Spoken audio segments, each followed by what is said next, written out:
Greetings and welcome to you, brave citizens of our new world. I'm Toronto's greatest supervillain and evil genius, Dr. Terawatt. This is our layer 3.1. And today, by goodness, it's a Questions Thursday, and we're just going to go ahead and try to get through these as quick as we can, because we're leaving tomorrow morning for YetiCon, as I made a video about that earlier this week, and I just want to get through this, man. I want to make a little, I want to talk to you guys. You guys are great. Serious question, are you currently looking for a sponsor or funding/support from a somewhat relevant company?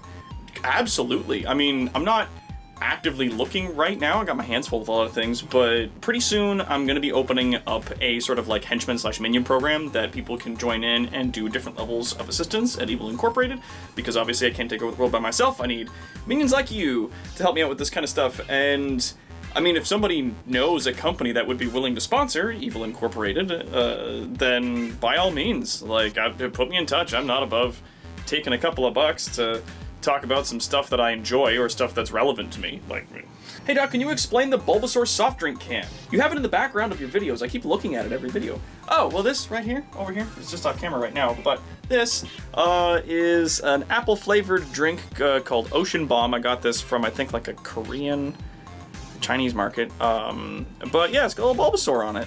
And they had ones with like Pikachu, and they had ones with Mewtwo, and they had like, and they were all different flavors, and they were really cool. But I love my little boy, so got a little Bulbasaur, put it on my shelf. Hey Doc, here's a light question: vampires. What's your favorite version of them? Classic Dracula, more modern interpretation, or something weirder like the Legacy of Kain series?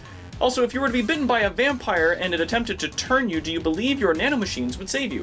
I mean, there was a fanfiction written exactly about that scenario right there. If you guys want to check that out, let me know, and I'll... Actually, I think it's in our Discord. If you want to check out our Discord, we have, like, the person who wrote the fanfiction, Kara the Volcano Shark, she put it up, and super great, if you want to check that out. Favorite vampires, though, absolutely Legacy of Kain / Soul Reaver series. I just like them more because I feel like they have more of a sort of like mystical mythos to them. Like, they fit in their setting better, in my opinion. Hey Doc, it's been a while. I have a question for you. Wizards, ancient and powerful keepers of chaos. Have you had any encounters with magic users, hero or villain? And if so, have you developed any weapons / countermeasures against magic and its various practitioners?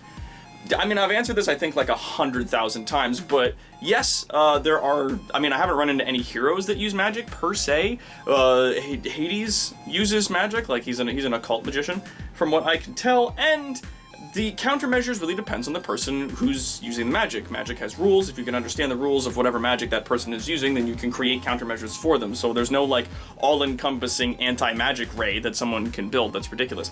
But there are rays and weapons that you can create to counter magic,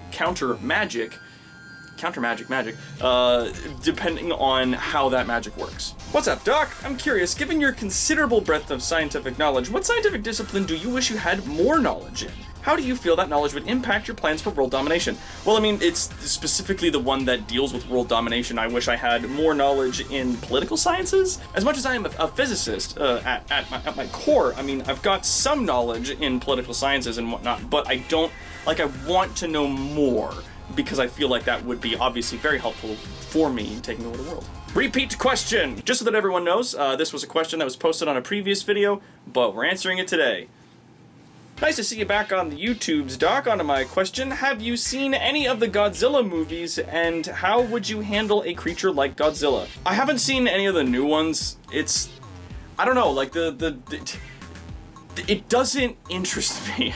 As weird as that sounds, like, I saw the Godzilla movie that came out in, like, I think, like, the early 2000s or the late 90s. It was good as a spectacle for there being like, oh, it's a giant lizard. That's pretty much Godzilla in a nutshell. It's just, look how big this creature is. Isn't this creature so big? And I'm like, well, yeah, but what else? And it, like, tramples through cities and stuff, and people worthlessly try to shoot missiles and whatnot at it.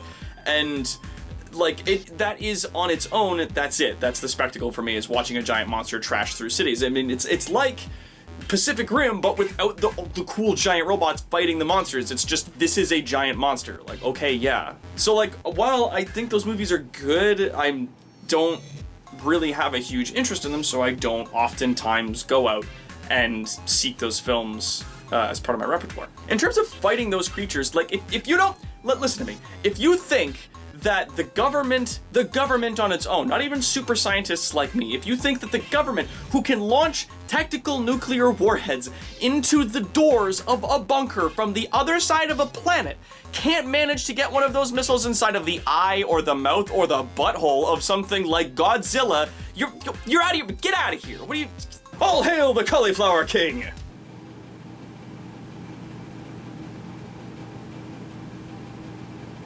Happy Pride. June is also TBI, Traumatic Brain Injury and PTSD, Post-Traumatic Stress Disorder Awareness Month. As someone who often plots extraordinary schemes, you probably hear phrases like, "Are you crazy?" or "That's insane," quite a lot. How do you feel about the use of such terms in a colloquial sense? Would there be a change of standard in the vernacular of the Brave New World? Honestly, Saffron, yeah. I mean, I get called crazy a lot, to the point where I don't take it as an insult, because it depends, in my opinion, and then remember, this is just my opinion, it depends on what your definition of crazy is. If crazy for people is just outside the established norm of society, then yes, what I'm doing is insane. And they are correct to use that nomenclature to me, but as it is, I know a lot of people take offense to that. I know a lot of people have been dismissed or gaslit, being called crazy instead of being listened to about all of the things that they're doing or about all of the parts of their life that they're in right now. And I think that that's deeply tragic. So while I'm not going to remove using phrases like calling someone insane or crazy, I am going to raise awareness for the fact that if you are going to use those phrases on somebody, do so when they are actually being crazy or insane. It's a lot like when people used to call someone retarded just for being silly or a bit stupid. Like, that's not okay to use that, because not only is that a slur, but it's also it's also not correct. Like, there's two layers of wrong in that. Turning things like crazy and insane into a slur, I feel like, at least in my opinion at present, is going too far, but that's subject to change. I mean, if people make a decent enough case to me about it, then, you know, we can definitely come back to it if it becomes a serious problem, much more so than it is already. Have you ever checked out Critical Role? Sort of. A Ninja with a Soul Patch and his girlfriend watch it a lot, and I, on the way to the kitchen and back to the lab, catch episodes, little bits and pieces here and there. It's a great show from what I can tell. Matt Mercer has absolutely no business being that handsome. Doc, what if random thing would random event to random of random randomness? Random? Get out of here, Racti, you can't fool me. Question, I'm coming at your base with 2 Rockies and an Ambo. You've got a Jarman, 2 Scorps, and a Quad. What do you do?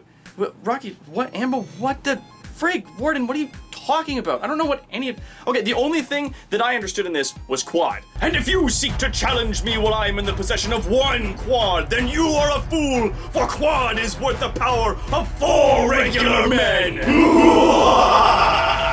Hey Doc, in the unlikely scenario of you actually winning the next mayoral election, followed by the much more likely scenario of everyone loving you as mayor, would you start making plans to try and win elections for higher governmental access? Oh, absolutely, Rainer. If I, like, in the unlikely scenario that I actually get in as mayor for a 4-year term, I am going to not only be working on helping out the city, but I'm going to be then immediately attempting to see what I can do about moving up to the provincial and eventually federal level to just keep moving up and just keep wearing the lab coat the whole time. I know biology, anatomy, biomechanics is probably not your area of expertise, but hear me out. On thinking about the subject of building an android/mechanical structure that replicates human movement, I also came to the conclusion that a key feature is manufacturing a muscle replicant.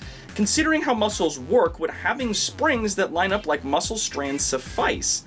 What I'm worried about is the fact that the muscles can contract and stretch almost at will, so I don't know if springs can hold static positions. Well, that's the thing. Springs wouldn't necessarily be good because springs don't hold like static 0 energy unless they're fully contracted, whereas muscles you can just like lay down and there's no tension until you activate them. And it's like there are substances that you can use that contract when a current is run through them. So if you make these long strands of substances like that and then insulate them and then hook them in at both sides, then blast a current through one side, you'll get this massive movement, like this huge amount of torque that will sort of pull and move in every direction. And then it's really down to like trying to create a ideal body structure, right? But yeah, springs wouldn't necessarily work as they have a resistance to one direction of them, but like as soon as the spring pulls back into its position, you can't activate then another spring, right? Like it has to be something that can be activated and then released, like hydraulic almost, instead of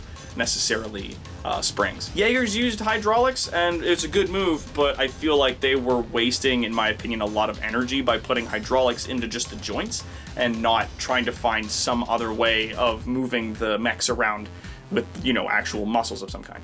So anyways, thank you so much, everybody, for coming on out to our Questions Thursday. I'm going to get this put up and then start doing the stream as soon as I can. But until next time, my bravest citizens, I'm Toronto's greatest supervillain and evil genius, Dr. Terawatt. This is our Layer 3.1, and I'll see you on our next video, probably next week, or this weekend at YetiCon. End of line.